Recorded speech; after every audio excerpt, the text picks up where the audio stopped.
Broadcasting from the business capital of the world, this is the Podcast Business News Network. I'm going to tell you right now that the next 25, 30 minutes are going to really make you think. Going to make you think about your relationships, but also about yourself and defining what type of personality type you really are. And that really kind of dictates who you connect with and who you don't, and where the rifts may be.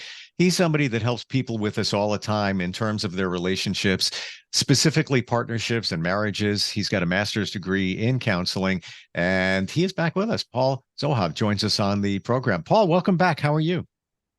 Very well, thank you. The new year is being very fruitful and productive. Excellent. And before we dig into the personality types that people do have, and how that connects or how that works, the synergy around others, why don't we recap things that we talked about last week? Love languages was a big topic we dabbled into, right?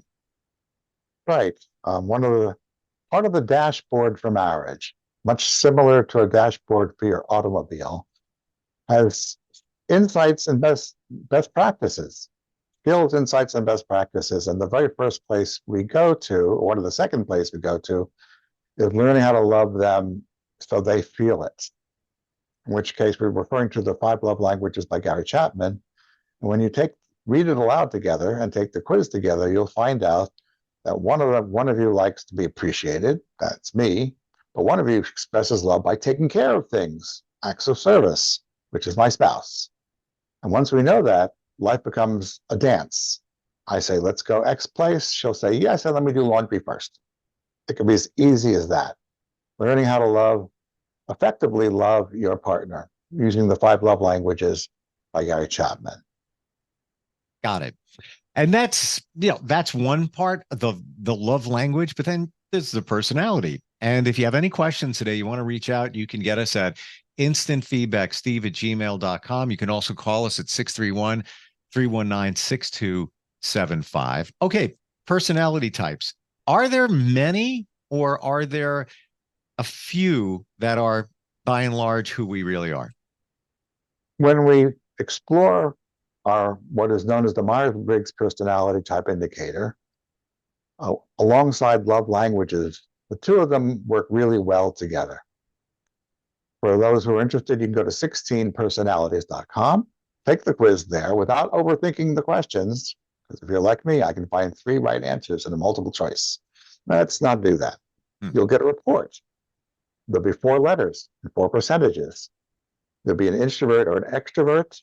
There's an introvert or extrovert. You might be a sensor or intuitive, a thinker, feeler, or judger, perceiver. And you'll have a percentage that goes along with all those letters. And it's been very productive in my practice that when you know, for instance, that one of you is an extrovert, you tend to go out and have a vivid social life. You like people, you get energy from people, you come back with more energy than when you left. However, many of us are married to introverts, me being one of them, and I'm pretty self-contained. I don't have a lot of friends. I don't even prioritize spending time with friends. And so once you know, an introvert knows that they're married to an extrovert, it's no longer upsetting that, why are you spending all those times with your friends and not spending time home with me? Kind of goes away, because you understand that it's necessary for them to have a social life, for example. And then if you happen to be the extrovert, you come home and take the kids out to the pizza store so that your introvert can have some quiet time to themselves. We're looking at the dance between an introvert and extrovert. One of the most vivid and successful examples is that a Border Patrol agent was married to an introvert. They had a 2.5-year-old daughter together. So what do? The extrovert gets the daughter up, fed, breakfast, dressed, and has good quality father-daughter time with his daughter, because he doesn't go to work till about 10 in the morning. So he takes the daughter out, feeds her, dresses her, plays with her, and by the time he leaves for the Border Patrol, his spouse has had an hour or even 2 hours to herself. Brilliant. These are the kind of agreements we can arrive at once we know what it takes to be each other. Introvert, extrovert. I mean, one person was a 99% extrovert. He sings in a rock band. Makes perfect sense. Mm-hmm. Someone else is a 99% introvert, and she, in this case, lives her life within the bounds of her home and garden. She gets up, chats, music, books, music, internet, Zoom, cable, and she can go from morning to evening with relatively little social contact. And they're happy that way. I am happy that way, for instance. But, too much people will tend to exhaust an introvert, and we get to be responsible for that. The second letter pair is sensor or intuitive. Sensors are interested in how to do life. They're really interested in why they ought to do what they do. They follow policies, procedures, rules, regulations, and recipes because they want to how. If you ask them why you do it that way, they think you're nuts because that's the way it's supposed to be. That's how I learned to do it. I know the intuitives, that's me, love to figure things out. I enjoy the big ideas, the big ahas. And I'd rather prevent domestic violence than treat it, because that's where I started 30 years ago. Those are two of the letters we get, two of the different sets of letters we get to look at. Any questions, Steve? Yeah, I do. Do you find that people seek out what they're not? For example, somebody who is an introvert may marry somebody who's an extrovert, maybe vicariously living their life through them. Just they admire that because they're not that. Do you find that many times in relationships? Often. I mean, and we benefit because my spouse is an extrovert and I adore her enormously. And she's found a bunch of older couples like we are. She has friendships with them. She's on the board with them. She likes folk dancing with them. And we go out to dinner with a couple who often the guy tends to be the introvert. So with my spouse in my life, I have access to a 360-degree life. And for example, an extrovert was married to an introvert. She wanted to take him out to see all her friends. And he goes, but now they have a two-car solution. She goes to visit her friends. He shows up an hour later, stays for an hour, goes home. Done deal. And if I feel a bit overwhelmed in a very noisy dining room, I'll go out and spend a few minutes in the living room to recharge and then come back. Together, we have a 360-degree life, whereas individually, as an introvert, extrovert, we have a limited access to life. Well, I guess it's interesting when you look at it, because if you had two people who are introverts, then you might not experience all the things in life that you potentially could if one person is an extrovert. So I guess it plays both ways. How about some other types of personalities? Well, there's judges and perceivers, the letter J or letter P. Judges have a significant need to know as much as possible ahead of time to produce the anticipated results. They like to get things out of their way as soon as possible. They, for instance, pack the trunk of the car the night before they leave. I mean, I've said to my spouse, it's 10 o'clock at night. Can't we pack the trunk at 6 in the morning? But I know that if we pack the trunk at 10 o'clock at night, it's easy for her to fall asleep. It's not on her list. She shops with a shopping list. She wouldn't go shopping without going to a shopping list. And she's into accomplishing shopping, and I'm into the experience of shopping. So sometimes we've gone to Costco with 2 shopping carts. She gets the list, which she maintains a week long, and I get to explore all the possibilities, the new flavors, the things that are on sale, and that chicken looks really good. And she'll call me from the other end of Costco, and I'll say, she'll say, I'm ready to check out, does she? And I go, fine, I'll be there in 5 minutes. Knowing who you're married to and how they process the world is critical, to the point where I encourage people to get hold of a blotter calendar to which they put down everything they've promised to each other to do. Because when we don't do that, people who are perceivers, like me, tend to fade our attention. I'm a little bit, I could say I'm more like out of sight, out of mind. Whereas my spouse, she says, now it's time to go, let's go. But we put it on a calendar. So I know in sight, in mind, that on Saturday we're going to go out. She puts it on her Google Calendar, and it shows up on my Google Calendar. So we maintain an integrity of two personality types, the judger and the perceiver. I understand that. So it's easy just to put it on the calendar so we don't forget, or it shows up in my Google Calendar so I don't forget. And we have domestic harmony. I mean, one case, they were married for 52 years, and he doesn't keep his promises for more than a week at a time. And she says, "You're lying to me. I can't believe anything you say." But now they have a calendar, and he sees the calendar, and they're in tune with the calendar. So if he says something, it's on the calendar, and we Is have it that domestic harmony. is it that he's not trying to not keep his word? Just forgot. It just, he said it. Yeah, you know what? Saturday, let's go hang out with that couple. That'd be great. We'll go to the movies. We'll go to dinner, whatever it might be. But let's say it's 3 Saturdays from now. And then time goes on, a week and a half goes. He just forgot. He's not intentionally meaning to hurt his spouse. It's just out of his mind. He didn't remember it. But having the blotter calendar on a dashboard keeps things in sight and in mind. In fact, they actually meet at 5 o'clock on a Sunday afternoon and look at the week ahead. Is there anything that's not on the calendar that should be on the calendar? If it's not on the calendar, let's put it on the calendar. So we enter Monday morning on the same page. I can totally relate to this. I'm in a relationship with somebody. I guess I would be the judger, because I want to know what we're doing. We have a week. Here's the week out. When are we doing this? When are we getting together to do this? How about this? How about that?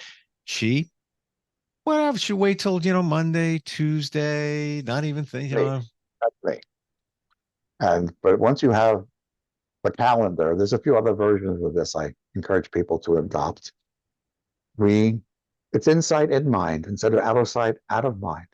It's really not much more complicated than that. Yeah. We say on Sunday afternoon at dinner, let's look at last week. What did we promise that we didn't fulfill?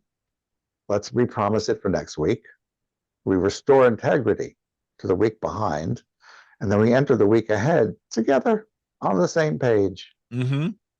And I do believe too, if you don't do that, the perceiver possibly may, in their mind, I guess the judger, it could be this way too.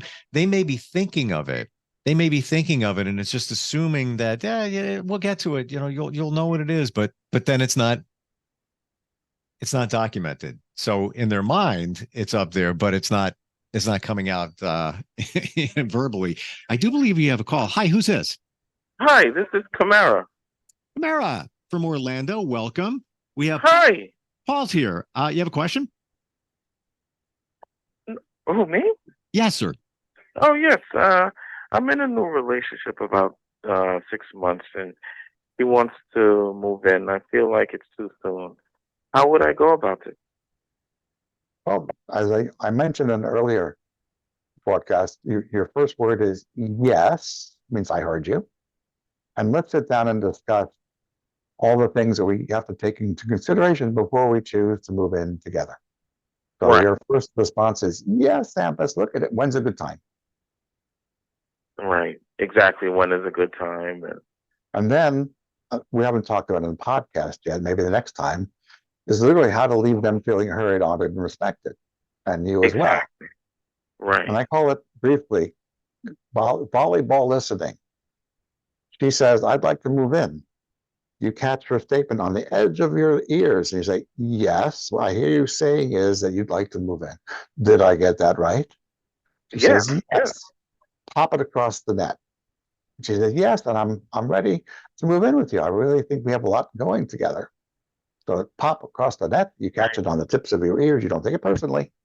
Right. So what I'm saying is that one of us, we avoid the word you, by the way, is ready to move our relationship to the next level. Did I get that right? This is Correct. Yeah. an introduction to how to manage a conversation where everybody gets to be heard. And we spent 5 sessions getting to relationships that last a lifetime. So this is just a brief, but yes and is your first best friend, because yes means I heard you and lets you steer. When you're in that situation where, you know, his girlfriend is asking to move in, how detailed do you get?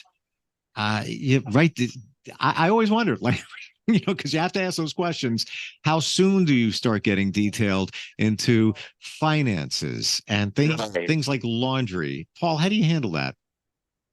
Well, once we've created our bubble of a relationship, and now that we've learned to listen to each other, which we're still in the process of doing, we would look at let's look at the balance of roles in our marriage. Let's sit down and look at who wants to be accountable for this, who wants to be accountable for that. Right. And so you say, well, I'll do laundry, you do the shopping.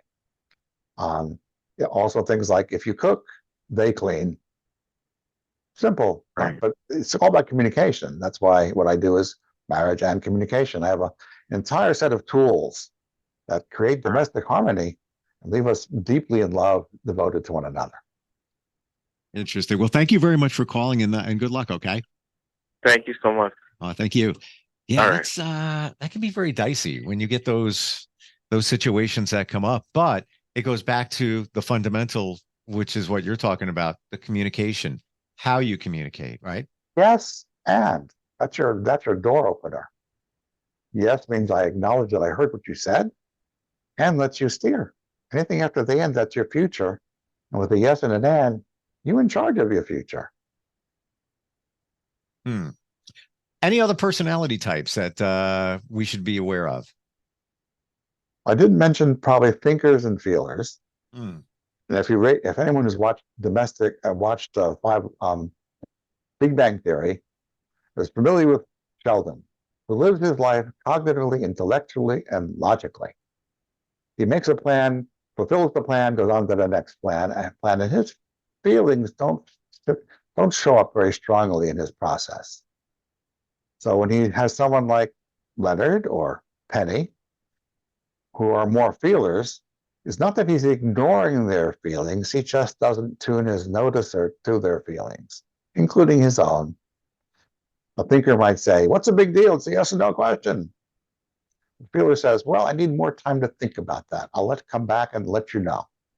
So the thinker is frustrated, and the feeler is also frustrated because it sounds like you don't care about them or their emotions.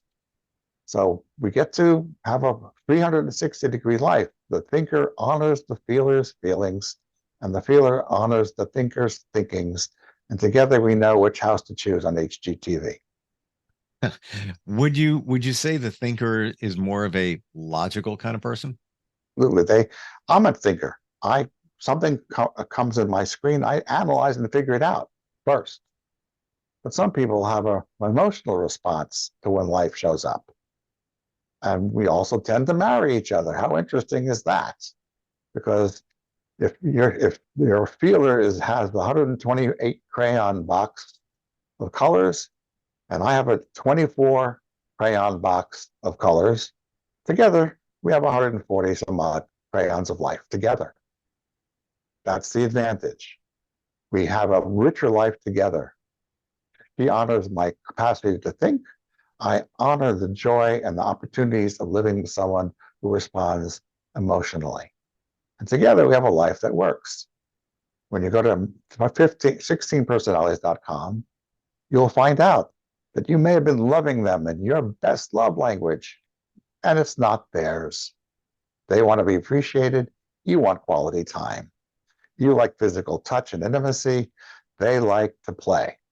And once you know the rules of the dance, you dance for a lifetime. What site is that? 16personalities.com. It's brilliant. It's the best cut on the Myers-Briggs world. And when you put it next to love languages, because my spouse is an extrovert and she's a feeler, and together I know how to leave her feeling most love, and she knows how to leave me feeling most love, because we know the rules of the road, our marriage. It's interesting as we talk, I'm trying to process people I know and myself and put them into those categories. Now, if you go to the website, 16personalities.com, it'll be definitive. But the judger, the perceiver, I've got that. The thinker, the feeler. I'm not sure where I put myself because I am logical, solution driven, but I also have some emotion mixed in. I do often say I try to take my emotion out of things when I'm coming up with an answer or dealing with something. That has been my, I guess, in my journey. The facts, deal with the facts. They don't lie. Then I try to approach it from that way, but it's hard to take the emotion out, even if you're a thinker. Don't forget, there's a percentage attached to the letters when you take the quiz. And I'll look in the world of professional, like you're a real estate agent, and your couple has a thinker and a feeler. You get to be responsible for what words you use, because if to a thinker you say mortgages, amortizations, monthly payments, mortgage lenders, because that they listen to information. However, to their feeler spouse, you say, on Halloween, bring extra candy. There's tons of kids around here, just like your kids. And it's only half an hour to the Safeway, and it's, the foliage, and there's lots of trees and parks. So you speak trees, parks, and children to the feeler, and you speak mortgages, amortization to the thinker, and you have a sale. Interesting. You can't say anything to anybody without having some degree of awareness of who's listening. You need to be quick on your feet in those situations, especially in sales, to identify who you're dealing with. And even more of a challenge in the real estate example, usually going to be two people. So you really have to figure out who they are very quickly so you can speak their language. Is it possible in a relationship to have two thinkers and or two feelers? Certainly. I run into engineers all the time. Okay. Because Raytheon is a major employer here. And if you're two introverts, you have a lot of quiet time at home and you enjoy your life. If you have two thinkers, you're probably type A, what we call type A people. You go out to be engineer, they go out to be a real estate agent, and together you have a usually very financially abundant life because you really go after it. But if you're two introverts, you have a quiet time at home. You really focus on each other and your own pastimes and interests. So there's no wrong conversation. It's not about compatibility. It's about responsibility. Once you know who you're married to, you get to dance. It's really not much more complicated than that. And I'd be honored to, it's 5 sessions, about an hour and a half each, and you'll have what it takes to get to your 50th wedding anniversary at marriageandcommunication.com. And we can do it by Zoom. It's entirely accessible by Zoom. I have to tell you, Paul, this stuff is out there. It's been out there for years, but you don't hear people talk about it like we're talking about it today. And you don't hear that it's going to be, I don't want to say easy, but at least you have the expectation. There's 5 sessions. You'll know what's going on in your relationship once you end in those 5 sessions. And now you can navigate and figure it all out. This is the most important thing in any, not just a marriage, but any real relationship that has some substance, even friends. Think about who your friends are and how you deal. In the workplace, if you're the manager and you have staff, it pays to be attuned to who they are and how they listen. Yeah. Because you have different team members. Some people listen to the details, some listen for the impact of this new policy on the future of your company. A good enterprise has everything. And so it's equally valuable in the workplace.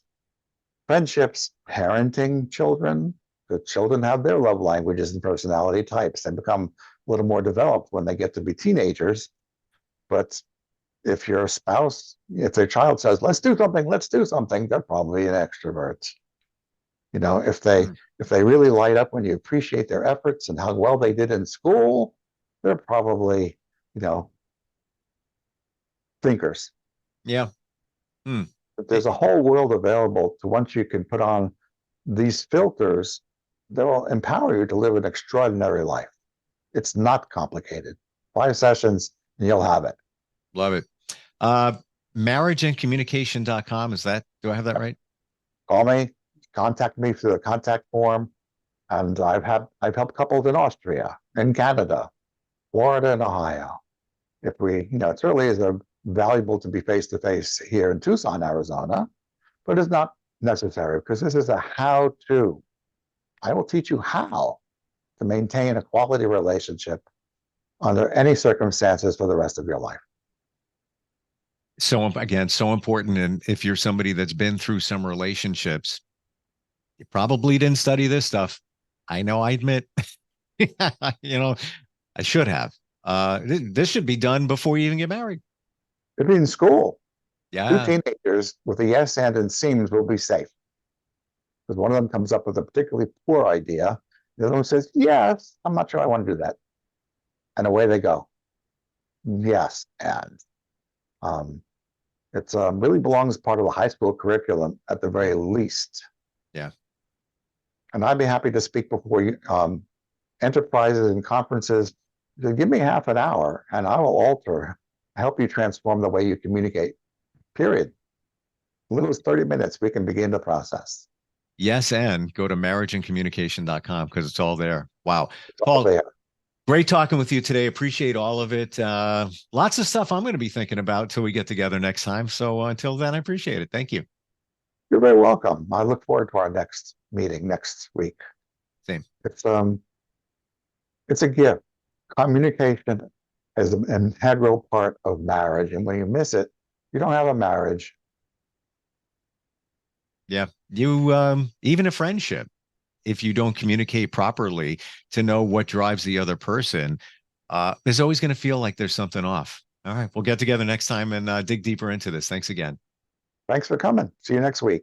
Are you looking for even more of the podcasts and hosts that you love? The Podcast Business News Network is proud to announce that you now have even more ways to listen live. Check out the MyTuner Radio, online radio box, and Simple Radio apps on iOS and Android, or find us online. Search for Business News Network on mytuner-radio.com or search Podcast Business News Network on streama.com and onlineradiobox.com/US. Take your podcast on the go and don't miss a minute of the action.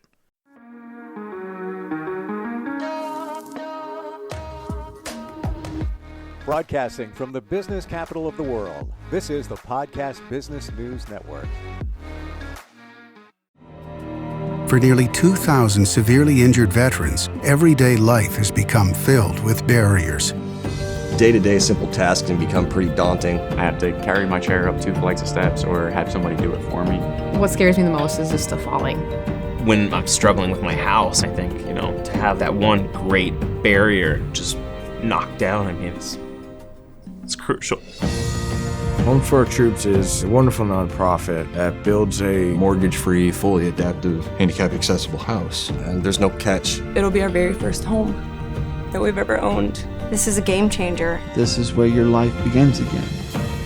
We need you to join us in completing this important mission. Please visit hfotusa.org and help build homes and rebuild lives. Because of you, everything's going to be okay.